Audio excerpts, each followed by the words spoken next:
Marcos Kapitulo 6. Si Jesus mibiya ni adtong dapita ug mipauli sa iyang lungsod ug mikuyog kaniya ang iyang mga tinun-an. Nianang adlawng igpapahulay, miadto siya sa sinaguga ug nagtudlo sa mga tao. Daghan ang mga tao didto. Sa ilang pagkadungog kaniya, nahibulong silang tanan. Busa, nangutana sila. Diin man niya hikat uni kining tanan.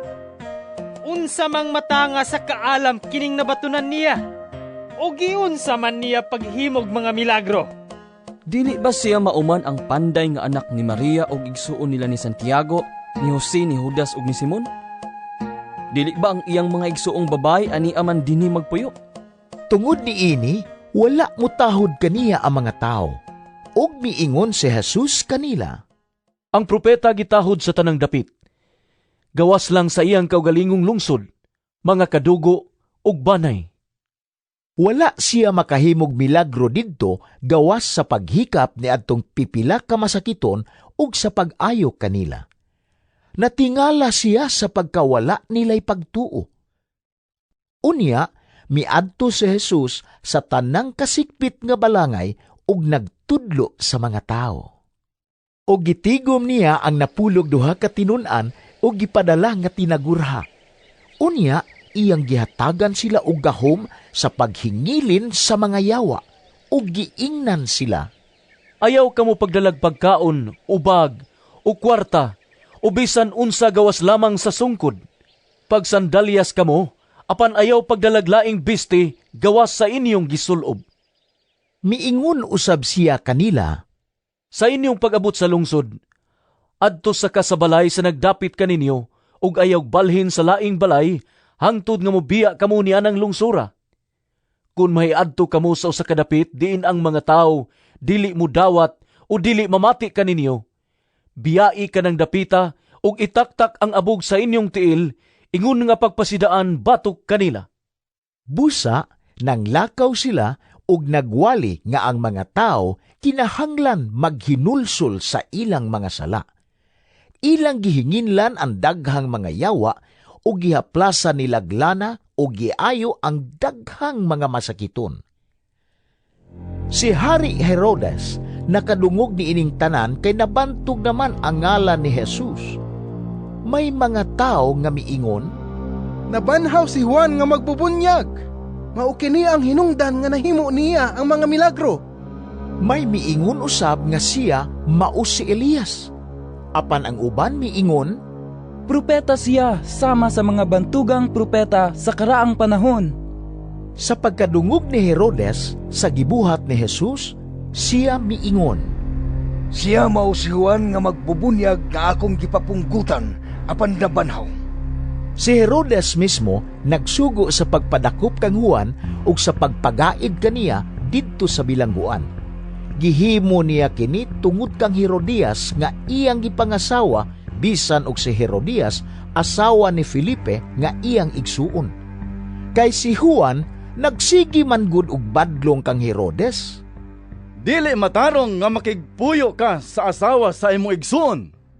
Tungod ni ini, nagdumot si Herodias kang Juan ug naninguha sa pagpatay kaniya. Apan wala siya makahimo ni ini kay wala man siya tuguti ni Herodes. Nahadlok si Herodes kang Juan kay nasayod man siya nga si Juan maayo ug balaan nga tao. Busa, gipanalipda niya si Juan.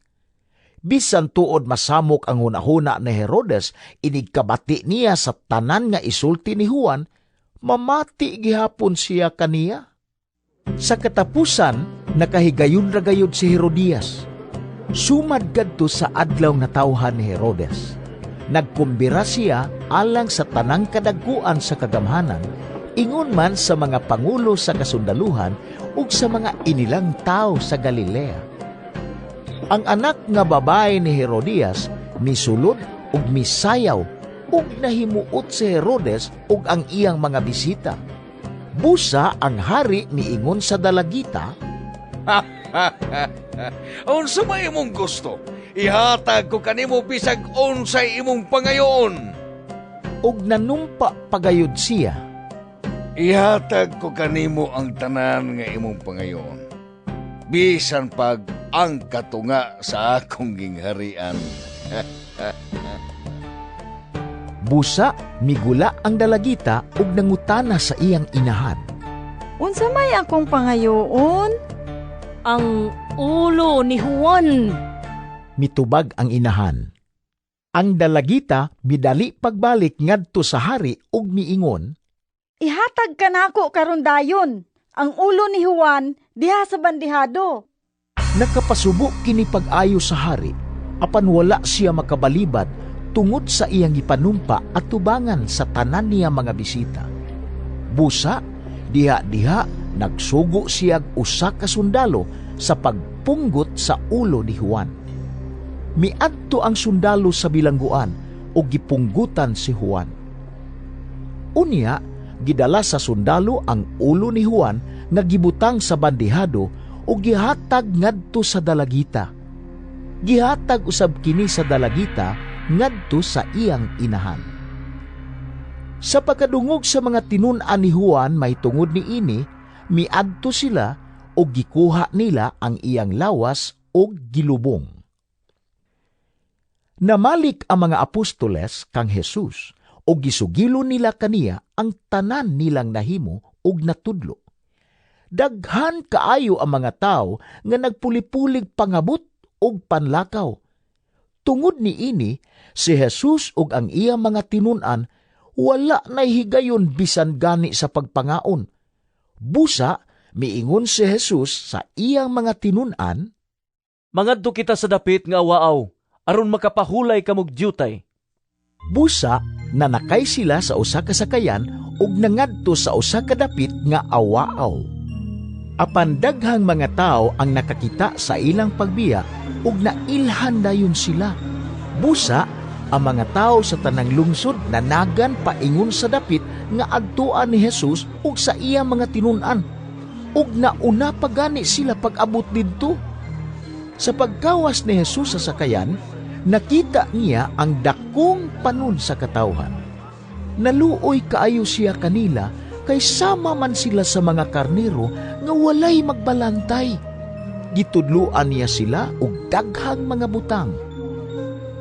Sa pagkahapon na, giduol siya sa iyang mga tinun-an o giingnan, Hapon na kaayo karon, ug awaaw kining dapita. Busa paadtua ang mga tao sa kasikbit nga mga balangay aron makapalit sila makaon. Apan mitubag si Jesus, Kamoy mo pakaon kanila. ug unya nangutana sila, Papaliton ba kami nimo og pagkaon nga bali og mga 2 ka gatos ka dinaryo aron ipakaon kanila? ug miingon si Jesus kanila, Susihan ninyo kung pila kabuok paan ang inyong dala. sa nasayra na nila kini, miingon sila kaniya, 5 ka pan ug 2 ka isda. Unya, gisugo ni Jesus ang iyang mga tinun-an nga sultihan ang mga tao nga magpundok-pundok ug manglingkod sa lunhawng mga sagbot. Busa, nagpundok-pundok ang mga tao ug nanglingkod sa tinag 1 ka gatos ug sa tinag 50. Og gikuha ni Jesus ang 5 ka pan ug ang 2 ka isda ug mihangad siya sa langit ug nagpasalamat sa Dios. Unya, iyang gipikas-pikas ang mga paan ug gihatag sa iyang mga tinun-an aron iapod-apod ngadto sa mga tao. Iya usab nga gibahin-bahin ang mga isda alang kanilang tanan. Nangaon ug nangabusog ang tanan. Ug ang nasalin sa paan ug sa isda gihipos sa mga tinun-an ug nakapuno kinig napulog 2 ka bukag. Sa tanan nga nangaon sa paan, 5,000 ang mga lalaki. Unya, gipasakay dayon ni Jesus ang iyang mga tinun-an sa sakayan. Gipauna niya sila ngadto sa Betsaida sa tabok sa lanaw samtang gipapauli niya ang mga tao. Tapos siya makapanamilit kanila, mitunga siya sa usa ka bungtod aron pagampo. Nianang pagkagabii, ang sakayan didto na sa taliwala sa lanaw ug si Jesus nag-inusara sa bungtod. Nakita niya ang iyang mga tinun-an nga naglisod sa ilang pagbugsay kay sungsungon man ang hangin. Nianang pagkakaadlawon, giadto sila ni Jesus nga naglakaw sa tubig. Musaylo lang unta siya kanila, apan sa ilang pagkakita kaniya nga naglakaw sa tubig, naghuna-huna sila nga kadto usa ka multo. Nanyagit sila tungod sa kahadlok, apan miingon dayon si Jesus kanila, Ayaw kamo kahadlok! Salig kamo! Ako kini! Unya, misakay siya sa sakayan uban kanila ug milurang ang hangin. Nahibulong pag-ayo ang iyang mga tinunan ug naglibog sa nahitabo. Wala sila makasabot sa kahulugan sa milagro sa paan ug ang ilang hunahuna wala gayud makatugkad ni adto. Mitabok sila sa lanaw ug midunggo sa Genesaret ug gihigot nila ang sakayan. Sa pagkawas na nila, nailhan dayon si Jesus sa mga tao. Busa, nanagan sila ngadto sa kasilinganan. Bisan asa nila madunggan nga atua si Jesus, dad-o nila ngadto kaniya ang ilang mga masakiton nga naghigda sa ilang mga higdaanan. Bisan asa si Jesus moadto, sa kabalangayan ba, sa kalungsuran o sa kaumahan, adto gayud sa merkado dad-on sa mga tao ang ilang mga masakiton. Nagpakiluoy sila nga ang ilang masakiton pahikapon bisan lamang sa sidsid sa iyang bisti. Og nangaayo ang tanan nga nakahikap kaniya. Marcos Kapitulo 6. Si Jesus mibiya ni adtong dapita ug mipauli sa iyang lungsod ug mikuyog kaniya ang iyang mga tinunan. Nianang adlawng igpapahulay, miadto siya sa sinaguga ug nagtudlo sa mga tao. Daghan ang mga tao didto. Sa ilang pagkadungog kaniya, nahibulong silang tanan. Busa, nangutana sila. Diin man niya hikat uni kining tanan. Unsa mang matanga sa kaalam kining nabatunan niya? O giunsa man niya paghimog mga milagro? Dili ba siya mauman ang panday nga anak ni Maria ug igsuon nila ni Santiago, ni Jose, ni Judas ug ni Simon? Dili ba ang iyang mga igsuong babay ani aman dinhi magpuyo? Tungod ni ini, wala mutahod kaniya ang mga tao. Ug miingon si Jesus kanila, Ang propeta gitahod sa tanang dapit. Gawas lang sa iyang kaugalingong lungsod, mga kadugo ug banay. Wala siya makahimog milagro didto gawas sa paghikap ni adtong pipila ka masakiton ug sa pag-ayo kanila. Natingala siya sa pagkawala nila'y pagtuo. Unya, miadto si Jesus sa tanang kasikpit nga balangay ug nagtudlo sa mga tao. O gitigom niya ang napulog duha ka tinunan o gipadala nga tinagurha. Unya, iyang gihatagan sila og gahom sa paghingilin sa mga yawa o giingnan sila. Ayaw kamo pagdalag pagkaon, ubag, o kwarta, o bisan unsa gawas lamang sa sungkod. Pagsandalyas kamo, apan ayaw pagdalaglaing bisti gawas sa inyong gisulob. Miingon usab siya kanila, Sa inyong pag-abot sa lungsod, adto sa kasabalay sa nagdapit kaninyo, ug ayaw balhin sa laing balay, hangtod nga mobiya kamo ni anang lungsura. Kung mahiadto kamo sa usa ka dapit, diin ang mga tao, dili mo dawat o dili mamati kaninyo. Biyai ka ng dapita, ug itaktak ang abog sa inyong tiil, ingon nga pagpasidaan batok kanila. Busa, nanglakaw sila ug nagwali nga ang mga tao kinahanglan maghinulsol sa ilang mga sala. Ilang gihinginlan ang daghang mga yawa o gihaplasa nilaglana o giayo ang daghang mga masakiton. Si Hari Herodes nakadungog ni ining tanan kay nabantog naman ang ngalan ni Jesus. May mga tao nga miingon, Nabanhaw si Juan nga magbubunyag. Mao kini ang hinungdan nga nahimo niya ang mga milagro. May miingon usab nga siya mao si Elias. Apan ang uban miingon, Propeta siya sama sa mga bantugang propeta sa karaang panahon. Sa pagkadungog ni Herodes sa gibuhat ni Jesus, siya miingon, Siya mao si Juan nga magbubunyag nga akong gipapunggutan apan nabanhaw. Si Herodes mismo nagsugo sa pagpadakop kang Juan ug sa pagpagaid kaniya didto sa bilangguan. Gihimo niya kini tungod kang Herodias nga iyang gipangasawa, bisan og si Herodias asawa ni Felipe nga iyang igsuon. Kay si Juan nagsigi man gud og badlong kang Herodes. Dili matarong nga makigpuyo ka sa asawa sa imong igsuon. Tungod ni ini, nagdumot si Herodias kang Juan ug naninguha sa pagpatay kaniya. Apan wala siya makahimo ni ini kay wala man siya tuguti ni Herodes. Nahadlok si Herodes kang Juan kay nasayod man siya nga si Juan maayo ug balaan nga tao. Busa gipanalipda niya si Juan. Bisan tuod masamok ang hunahuna ni Herodes, inigkabati niya sa tanan nga isulti ni Juan, mamati gihapon siya kaniya. Sa katapusan, nakahigayon ragayod si Herodias. Sumad kadto sa adlaw nga tawhan ni Herodes. Nagkumbira siya alang sa tanang kadagkuan sa kagamhanan, ingon man sa mga pangulo sa kasundaluhan ug sa mga inilang tao sa Galilea. Ang anak nga babae ni Herodias misulod ug misayaw ug nahimuot si Herodes ug ang iyang mga bisita. Busa ang hari miingon sa dalagita, Unsa may imong gusto? Ihatag ko kanimo bisag unsay imong pangayoon. Ug nanumpa pagayod siya, Ihatag ko kanimo ang tanan nga imong pangayoon, bisan pag ang katunga sa akong gingharian.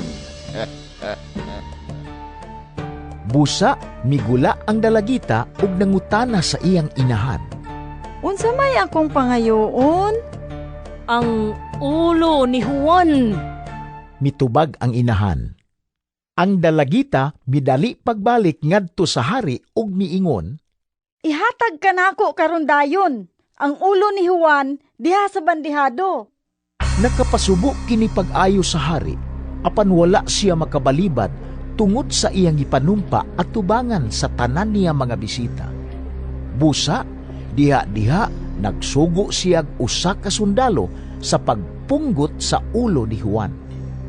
Miadto ang sundalo sa bilangguan o gipunggutan si Juan. Unya, gidala sa sundalo ang ulo ni Juan nga gibutang sa bandihado o gihatag ngadto sa dalagita. Gihatag usab kini sa dalagita ngadto sa iyang inahan.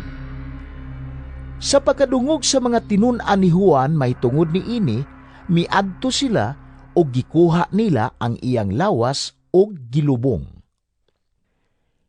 Namalik ang mga apostoles kang Jesus o gisugilo nila kaniya ang tanan nilang nahimo ug natudlo. Daghan kaayo ang mga tao nga nagpulipulig pangabot ug panlakaw. Tungod ni ini, si Jesus ug ang iyang mga tinun-an wala nay higayon bisan gani sa pagpangaon. Busa, miingon si Jesus sa iyang mga tinun-an, Mangadto kita sa dapit nga awaaw, aron makapahulay kamog diyutay. Busa, nanakay sila sa usa ka sakayan ug nangadto sa usa ka dapit nga awaaw. Apan daghang mga tao ang nakakita sa ilang pagbiya ug nailhan dayon sila. Busa, ang mga tao sa tanang lungsod nanagan paingon sa dapit nga adtuan ni Jesus ug sa iyang mga tinun-an. Ug nauna pa gani sila pag-abot didto. Sa pagkawas ni Jesus sa sakayan, nakita niya ang dakong panon sa katawhan. Naluoy kaayo siya kanila kay sama man sila sa mga karnero nga walay magbalantay. Gitudluan niya sila og daghang mga butang. Sa pagkahapon na, giduol siya sa iya mga tinun-an o giingnan, Hapon na kaayo karon, ug awaaw kining dapita. Busa paadtua ang mga tao sa kasikbit nga mga balangay aron makapalit silag makaon. Apan mitubag si Jesus, Kamoy mo pakaon kanila. ug unya nangutana sila, Papaliton ba kami nimo og pagkaon nga bali og mga duha ka gatos ka dinaryo aron ipakaon kanila?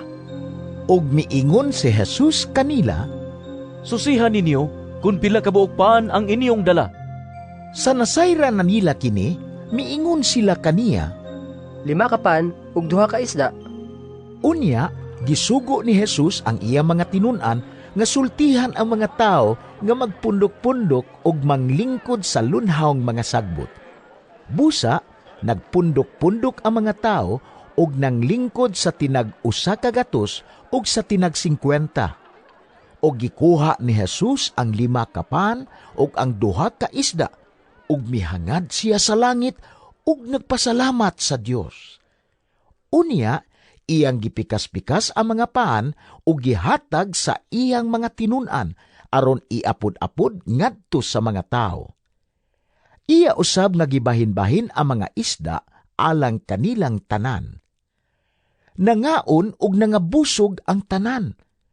Ug ang nasalin sa pan ug sa isda gihipos sa mga tinunan ug nakapuno kinig na pulog 2 ka bukag. Sa tanan nga nangaon sa pan, 5,000 ang mga lalaki. Unya, gipasakay dayon ni Jesus ang iya mga tinunan sa sakayan. Gipauna niya sila ngadto sa Betsaida sa tabok sa lanaw samtang gipapauli niya ang mga tao.